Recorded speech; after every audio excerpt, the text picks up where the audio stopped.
Opa, tudo bem? Nós somos o Grupo 4 e hoje vamos falar para vocês um pouco sobre os instrumentos de corda e as cordas vibrantes. Os instrumentos musicais nada mais são do que objetos construídos no intuito de produzir sons. Os vários tipos de órgãos podem ser caracterizados de muitas formas, sendo a mais comum a divisão de acordo com a forma pela qual o som é produzido. O estudo realizado acerca dos instrumentos musicais é designado organologia.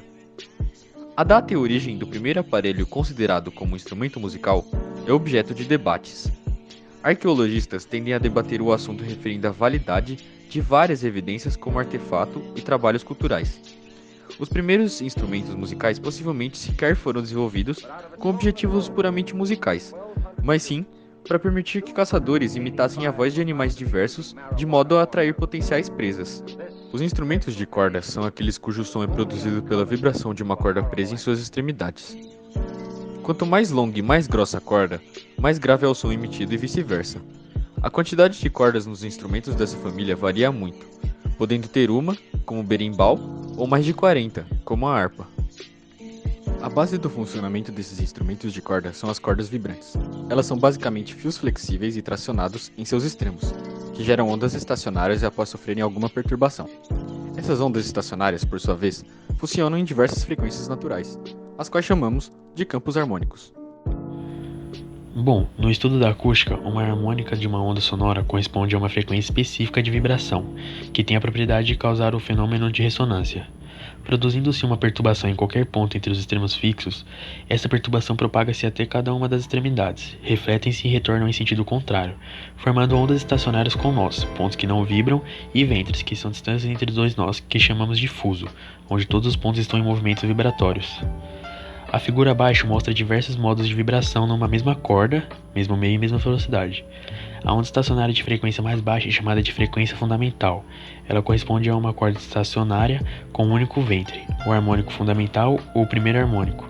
As demais frequências naturais são chamadas de sobretons ou harmônicos superiores, pois as frequências subsequentes são múltiplos inteiros da frequência fundamental. Bom, agora tomaremos conhecimento sobre importantes equações e suas deduções quando trata-se de cordas vibrantes, envolvendo os cálculos de suas frequências. Primeiramente, percebemos que na imagem a seguir temos representadas as três primeiras ordens harmônicas de uma corda vibrante e suas ondas estacionárias. Podemos perceber que é possível estabelecer uma relação entre o tamanho da corda, representado pela letra L, o comprimento da onda, representado pela letra grega lambda. Tomando o primeiro harmônico como exemplo, percebemos que o comprimento de onda é igual a 2 vezes L. Acompanhando a setinha a seguir, percebemos a equação fundamental do ondulatório, já que nosso objetivo é descobrir a frequência da corda. Assim, sabendo que esta equação enuncia velocidade igual frequência vezes o comprimento de onda, isolando a frequência, temos que ela equivale à velocidade sobre o comprimento de onda. E por fim, substituindo lambda por 2L, no caso, como trata-se do primeiro harmônico, temos que a frequência dessa corda é sua velocidade sobre 2 vezes seu comprimento. Então, agora que exemplificamos esses cálculos algébricos, podemos perceber que no segundo harmônico, essa mesma relação será válida, só que multiplicada por 2. E no terceiro harmônico também, só que multiplicada por 3. Portanto, ao seguir essa dinâmica, concluímos que para o enésimo harmônico, a frequência de uma corda vibrante será equivalente à sua ordem harmônica multiplicada por sua velocidade sobre 2 vezes o seu comprimento. Temos frequência igual N vezes V sobre 2L. Aprofundando mais em relação a essas equações, podemos considerar outras variáveis em relação ao cálculo da frequência de uma corda vibrante, como a força de tração exercida na corda, representada pela letra T, e sua densidade linear, representada pela letra grega μ. Sabendo disso, usando a fórmula de Taylor, tal que velocidade igual raiz quadrada da razão entre a tração e a densidade, é possível fazer a substituição na equação da frequência, em que temos frequência igual a N sobre 2L multiplicado pela raiz quadrada de T sobre μ. Essa fórmula é menos utilizada que a apresentada anteriormente, pois muitas vezes nos exercícios em questão, a corda utilizada é a mesma, e com a mesma tração também, não tendo alteração nas novas variáveis inseridas. Bom, então, agora que a parte difícil já foi sobre os cálculos, queria apenas lembrar que toda vez que houver uma citação sobre a frequência fundamental, deve-se considerar a ordem harmônica equivalente a 1, já que é a menor frequência capaz de produzir ondas estacionárias em um instrumento musical. E para mostrar para vocês um pouco sobre como funcionam os instrumentos de corda, nós iremos passar o vídeo de um experimento realizado pela Universidade de São Paulo.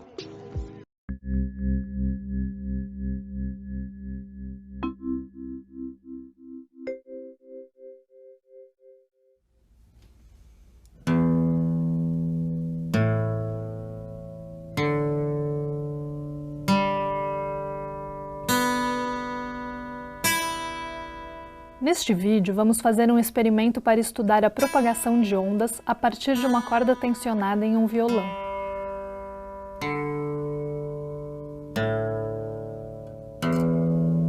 Começaremos afinando o violão, aumentando ou diminuindo a tensão aplicada nas cordas, girando as tarraxas ou cravelhas.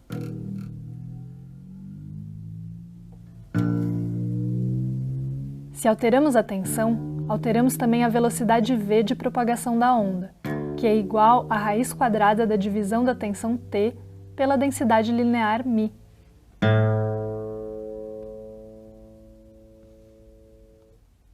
A densidade linear μ de uma corda é igual à sua massa dividida pelo seu comprimento.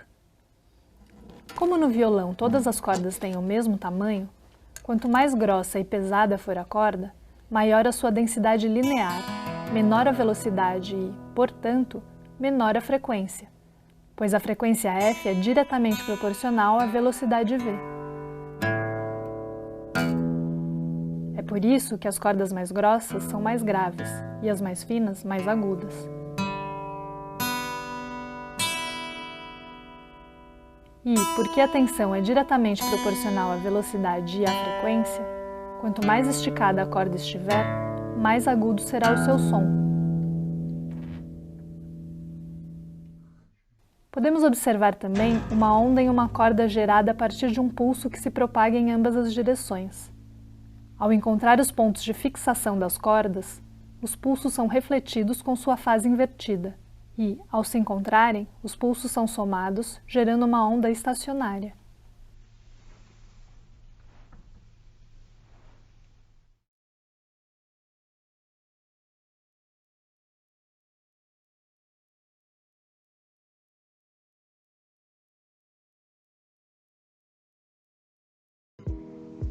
Agora iremos mostrar algumas curiosidades sobre os instrumentos de corda.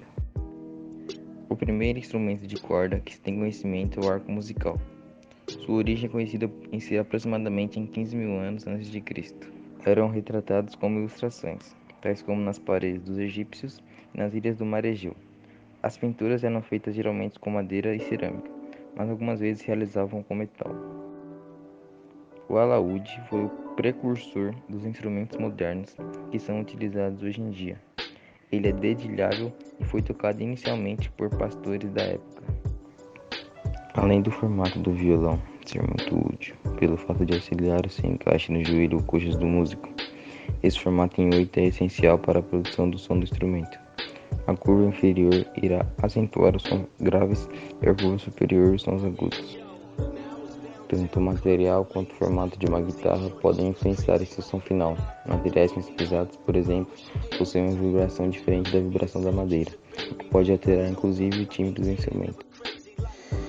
Bom, agora iremos mostrar para vocês alguns exercícios de vestibular. No primeiro exercício temos: um professor de física que quer ensinar ondas estacionárias aos seus alunos construiu um experimento com 2 cordas como mostra a figura. Pressionou a corda 1 a 80 cm do ponto fixo e, tocando na corda, criou o primeiro harmônico de uma onda estacionária. Sabendo que a frequência conseguida na corda 1 é 440 Hz e que a velocidade da onda na corda 2 é o dobro da velocidade da onda na corda 1, determine a posição que alguém deverá pressionar a corda 2 para conseguir o primeiro harmônico de uma onda estacionária com o dobro da frequência conseguida na corda 1. Primeiramente, nesse exercício, nós teremos que anotar algumas informações que o enunciado deu pra gente. Então, o enunciado deu pra gente qual é o tamanho da corda 1, né, onde foi pressionada, que foi em 80 centímetros. Também falou pra gente que foi no primeiro campo harmônico, né, que foi formada essa onda estacionária. E também que a frequência dessa corda vai ser 440 Hz. O enunciado também vai dizer que a velocidade da corda 2 vai ser 2 vezes a velocidade da corda 1, que a gente não tem o valor. E também vai dizer que a gente precisa descobrir qual vai ser o lugar que vai ter que ser pressionado a corda 2, né? Então, qual vai ser a medida de L2 para que a frequência dessa corda 2 seja 2 vezes a frequência da corda 1. Bom, a gente pode começar descobrindo o valor da velocidade da primeira corda. A gente vai pegar aquela fórmula principal, né, que frequência é igual a campo harmônico vezes velocidade dividido por 2L, e a gente vai substituir os valores. Então a gente vai ter que 440 é igual a 1 vezes velocidade de 1 dividido por 2 vezes 80.